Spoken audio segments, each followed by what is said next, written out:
2:05 in the afternoon of November 16. Dito ako ngayon sa Andes Terminal, malapit sa San Andres Port. So ayun, lakas na nga. So may binili lang ako, so I was able to document this. Lakas na nga ng alon. Kanina hindi to ganito kalakas at iba na yung kulay. Oh, ayun na. Oh, grabe. Grabe. Yeah. Hapon pa lang, no? Hapon pa lang. But then lakas na nitong epekto ni Super Typhoon Pepito. Expected na mag landfall ito mamayang gabi or madaling araw ng November 17 dito sa isla ng Catanduanes. So ramdam na natin kaninang umaga, napakainit at hindi mo alam kung may bagyo ba talaga o wala. But then ngayong hapon pagdating ng alauna, biglang nagbago ang hitsura ng paligid.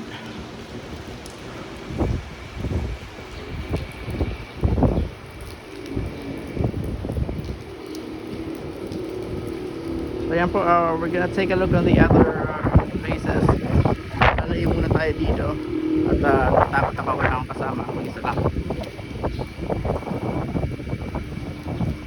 Okay. So kanina or even kahapon pa naganda na po yung lahat ng mga residente dito, yung mga barangay captains natin, barangay councils ng iba't ibang barangay ay isinilikas na ang mga residente na natin na nasa delikadong lugar. So ayun po, nakapag-ikot tayo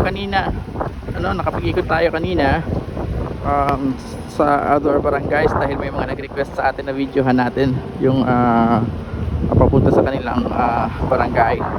But then I was about to upload it, kaso pinutol na ang linya ng kuryente at 2:05 in the afternoon today of November 16.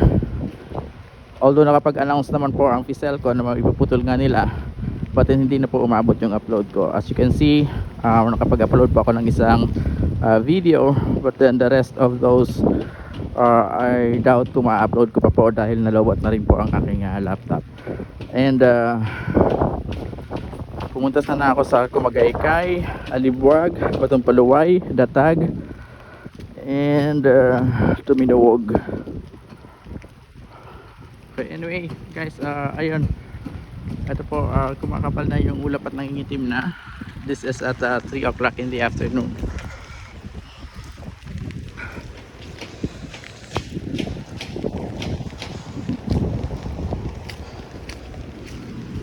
So i-upload ko to. I'm going to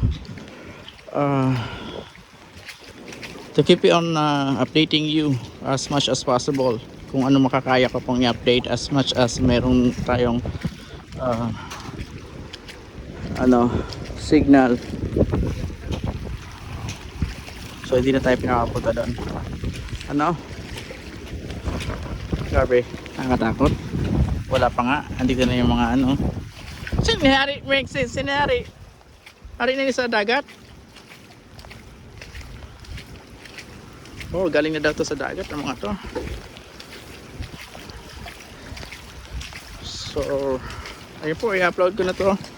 And mag-ano na lang tayo ulit, gagawa na lang tayo ulit ng panibagong clip para hindi mahirap mag-upload.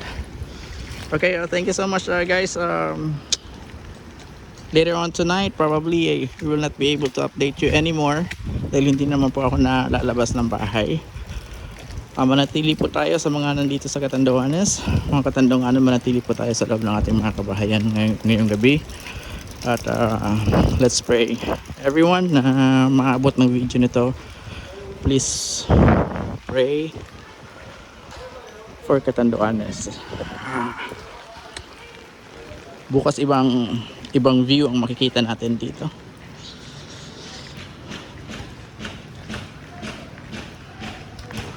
Please follow, like and share Happy Islander TV. Thank you so much.